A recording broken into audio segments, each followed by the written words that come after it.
So the claim against basic income that's going around the most right now is that it's communism. It's actually a very old claim.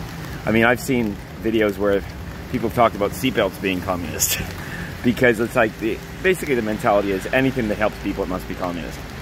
My answer to this is always the same. Could you please help me tell the communists that?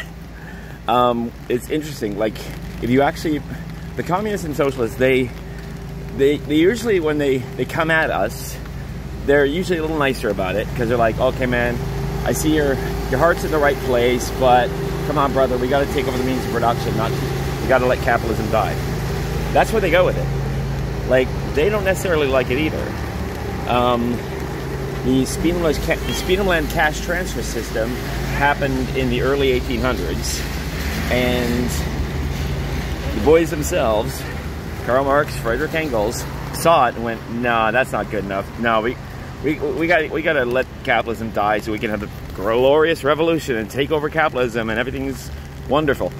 And so they also don't really like the fact that Milton Friedman was a huge fan of it, and of course he was one of the folks that started the neoliberal movement. So I've definitely seen people attack it for that.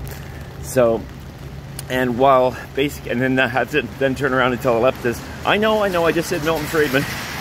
It's not a panacea, like, because Milton wanted to be a panacea, as did Charles Murray. You know, and of course there's Richard Nixon, the longest running advocate for in Canada was Hugh Siegel. You know, so it is not left or right, but forward.